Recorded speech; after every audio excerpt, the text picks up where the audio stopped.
Hema Malini, Paresh Rawal, Yash Birla, Bhagyashri, Suleiman Merchant, Ramesh Prasanna and Bosco Caesar were seen at a press conference to showcase Delphic Maharashtra. Looking glamorous and with smiles, we saw a terrific event hosted. Check the video out and hear what each celebrity had to share on the Delphic Council Maharashtra and their take on games and culture. National School of Drama, former Member of Parliament, a national cinema icon, and chairperson for Committee on Drama and Theatre in Delphic Council of Maharashtra. Shri Yash Birla ji, industrialist, chairman on dance in Maharashtra Delphic Council. I welcome all the dignitaries on the dais and my friend from the media in the Delphic Council Maharashtra press meet.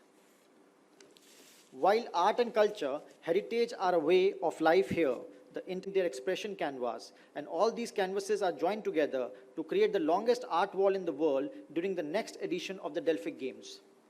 This is just the beginning. We have a wide array of initiatives that are planned to bring the flavors, sounds, and story from across Maharashtra in interest. Maharashtra can connect with this platform and live his or his dreams by showcasing the same with the help of our initiatives. Art is not greater than life, but what a poor world without it.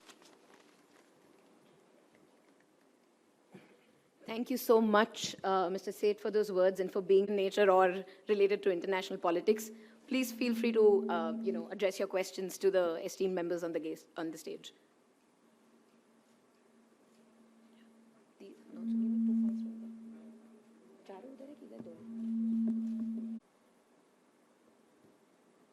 नमस्कार, मैं संदीप बात कर रहा हूँ ANI से। मेरा सवाल DISE पे बैठे हुए सभी लोगों से है।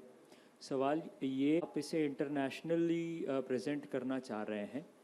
हमने देखा है कि चाहे वो फिल्म इंडस्ट्री हो, बॉलीवुड हो, उसमें विचारों को लेकर के मतभेद होते हैं। तो क्या विभिन्न विचार के लोग, विभिन्न विचार के नेता, अभिनेता, कलाकार इस मंच से एक साथ काम कर पाएंगे? परेश जी, अगर आप बता पाएँ तो।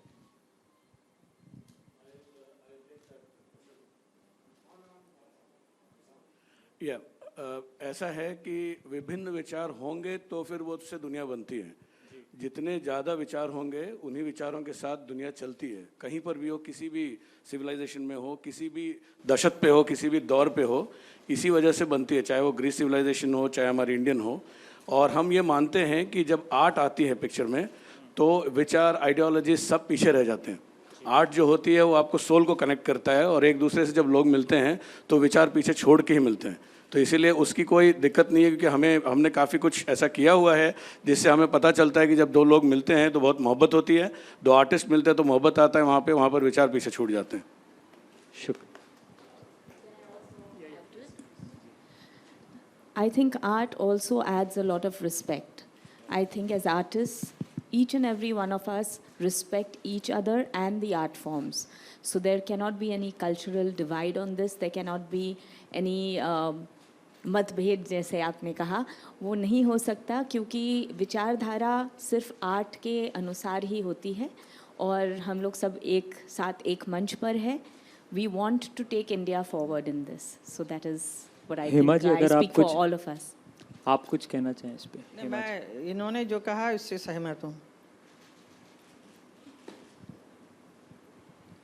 मैं भी यही कहना चाहता हूँ कि आर्ट के अंदर हमारी सोच यही रहती है कि जिस कृति को हम कर रहे हैं, जो सर्जन हम कर रहे हैं, उसको फुल्ली जस्टिफाई करें।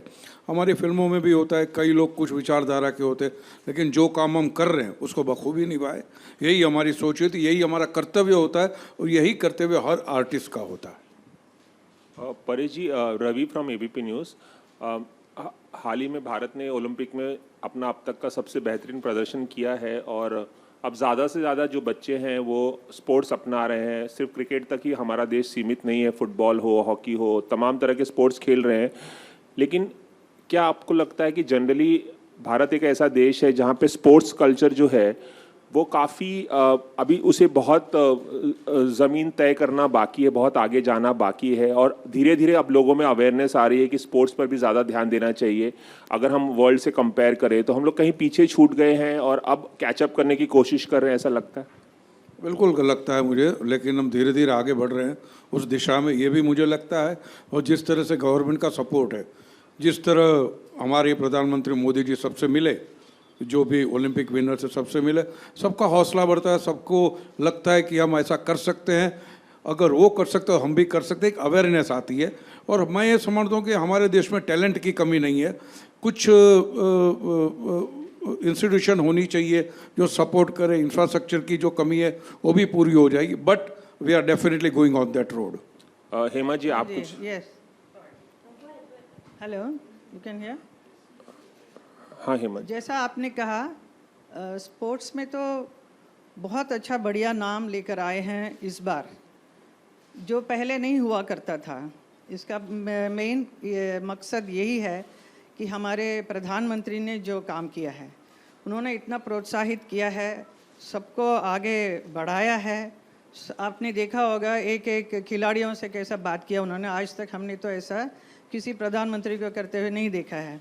और उनका कहना यही है कि अब आगे भी बच्चों को हौसला बढ़ाने का है। Me as a member of parliament, हमारा भी यही फ़र्ज़ बनता है, हमारे क्षेत्र में जाकर हर खिलाड़ी जितने भी हैं, बच्चे लोग जो गांव में रहने वाले, उनको भी आगे बढ़ाने के लिए हम लोग हर तरफ से कोशिश करने वाले हैं। यही मेन काम है। तो आगे आप देखेंगे कि बहुत अच्छा सब लोग खिलाड़ी आगे बढ़ने वाले हैं। Sports is going to become very very important part of our life. And also बहुत सारे इंफ्रास्ट्रक्चर भी बनाने के लिए सारा काम तय हुआ है, चल रहा है। ऐसे ही even in art and culture also, dance, music हो, जो भी इसको भी आगे बढ़ा रहे हैं। This is very wonderful thing what is happening from the government. Thank you so much. मैं कुछ जोड़ना चाहूँगा। ये जो डेल्फिक गेम्स है, ये ओलंपिक की जुड़वा बहन है।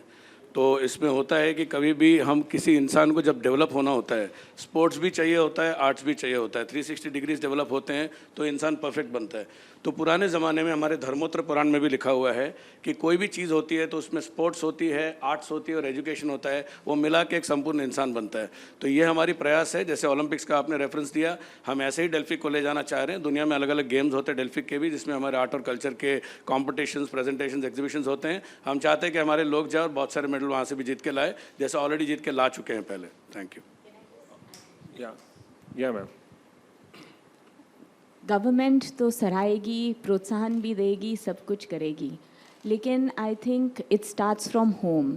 अगर हर एक माँ बाप ये नहीं सिखाए अपने बच्चे को कि सिर्फ बड़ा होकर पैसा कमाना है, बड़ा होकर नाम कमाना है, शोहरत कमानी है, बल्कि ये डिसाइड करे और ये प्रोत्साहन दे हर एक बच्चे को that you have to excel in whatever art form, whatever sport, whatever you feel is good for you, then that is how we will excel in life.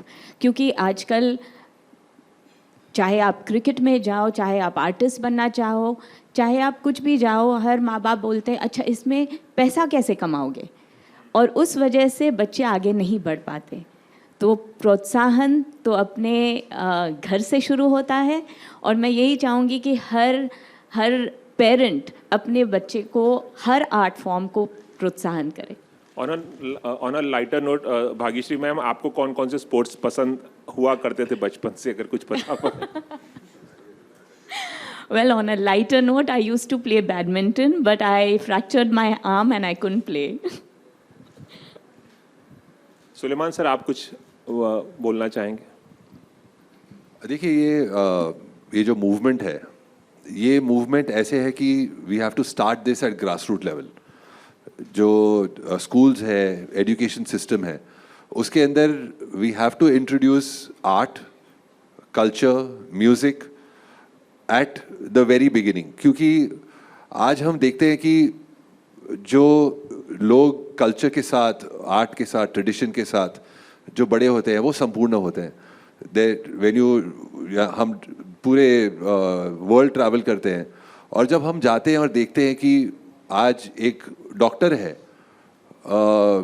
बड़ा professional, very very high level doctor, मगर वो उसको अपने आप को entertain करने के लिए या रिलैक्स करने के लिए वो गिटार बजाता है। So you need both sides.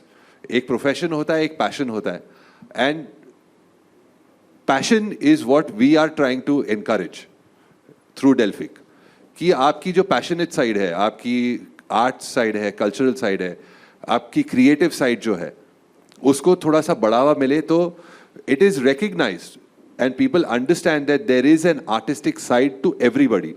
आपकी आर्टिस्टिक साइड ज़रूरी नहीं है कि म्यूज़िक है या ड्रामेटिक्स है या आप कोई इंस्ट्रूमेंट बजाते हैं या आप पेंटिंग करते हैं. It could be something completely different. You might want to create a building and that is also a very artistic side of you. तो ये जो artistic side है उससे कैसे बचपन से नरिश कर सके हम और उसे इस लेवल तक, इस मकाम तक ले जाए कि वो he is able to compete in an international arena amongst other people, and that is what Delphic is all about. Thank you so much. Suleman sir, आपसे एक सवाल है. आपने अभी जिक्र किया कि हमको शुरुआती दिनों से ही बच्चों के स्किल डेवलपमेंट पे काम करना बहुत ज़रूरी है. ऐसे स्थिति में जब हम राइट टू एजुकेशन की बात करते हैं तो आपको लगता है कि इस तरीके का कोई इंफ्रास्ट्रक्चर हो या डेडिकेटेड म्यूज़िक स्कूल हो, डेडिकेटेड आर्ट या कल्चर से रिलेटेड हम बचपन से इस तरीके का कोई इंफ्रास्ट्रक्चर डेवलप कर सकते हैं? जी बिल्कुल करना चाहिए. और म्यूज़िक स्कूल्स तो है ही, काफ़ी सारी म्यूज़िक की स्कूल्स हैं, कल्चर डेवलपमेंट के लिए भी स्कूल्स हैं. मगर ये ग्रास रूट लेवल पे अगर स्कूल्स के अंदर, स्कूल जो एग्जिस्टिंग स्कूल्स हैं उसके माध्यम से if we can create a structure, जैसे स्पोर्ट्स के लिए होता है, यू नो, पीटी सेक्शन होता है, क्रिकेट होता है, फुटबॉल होता है, वैसे ही कल्चर को डेवलप करने के लिए एक अपनी जो क्रिएटिव और आर्टिस्टिक साइड है उसे डेवलप करने के लिए कुछ कुछ स्कूल्स में है. मगर सब स्कूल्स में अगर हो तो it gives rise to your creative side and helps you become a complete person. Sahil, आपसे एक सवाल ये है कि आप डेल्फिक काउंसिल ऑफ महाराष्ट्र को रिप्रेजेंट कर रहे हैं, तो मैं ये जानना चाहता हूँ कि आने वाले दिनों में आप किस तरीके से काम करेंगे, अंतर्राष्ट्रीय पटल पर किस तरीके से डेल्फिक को प्रेजेंट करें? जैसे मैंने अपने एड्रेस में भी इस सब चीज़ों का जिक्र किया है कि अभी हम लोगों ने इसकी नींव रखी है, यहाँ पे डेल्फिक काउंसिल ऑफ महाराष्ट्र का फॉर्मेशन किया है. हम धीरे धीरे इसमें लोगों तक पहुँचेंगे, इसको ग्राउंड लेवल तक लेके जाएंगे. और इसका ऑर्गेनाइजेशनल स्ट्रक्चर ऐसे है कि हर स्टेट में काउंसिल बनी है और इसको नेशनल लेवल पे एक इंडियन डेल्फिक काउंसिल है जो इन सभी 30 स्टेट्स की काउंसिल के साथ मिलके काम करेगी. और हम उसके बाद कोशिश करेंगे कि डेल्फिक गेम्स जो 4 साल के बाद इंटरनेशनल गेम्स होती है उसको हम इंडिया की तरफ से बिड करें. और आने वाले सालों में 2025 में हम चाहेंगे कि हम डेल्फिक काउंसिल को, डेल्फिक गेम्स को इंडिया में लेके आएँ और यहाँ होस्ट करें. शुक्रिया.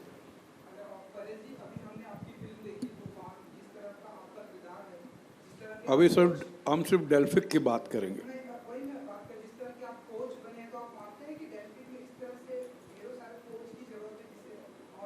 कोचिंग की तो सबको ज़रूरत होती है, किसी भी स्टेज पे ज़िंदगी में सबको ज़रूरत होती है.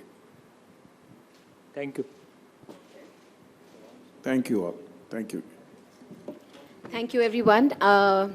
May I request the media to please join us for snacks in the garden, and I request all the guests on the stage to please stay back for a bit, and Mr. Sahil Seth to please felicitate them with a small memento, starting with Hema ji first.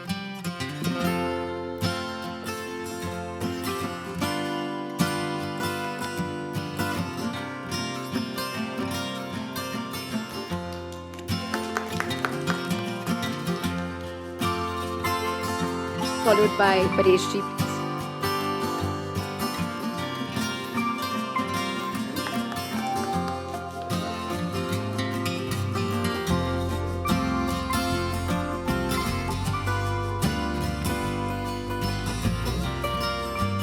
Mr.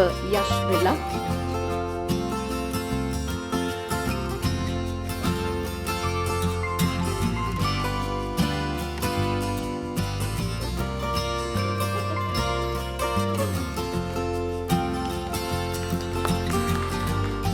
Mr. Ramesh Prasanna next, please.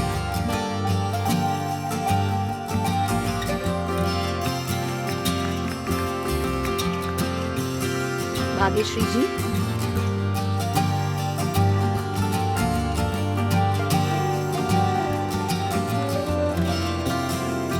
Suleiman ji.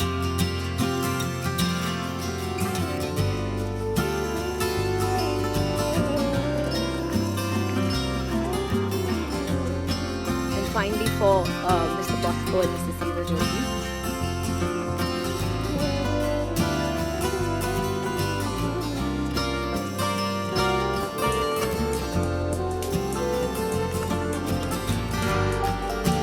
Thank you so much, everyone, and Pranita will show you the way to the snacks and meal. Please do join us.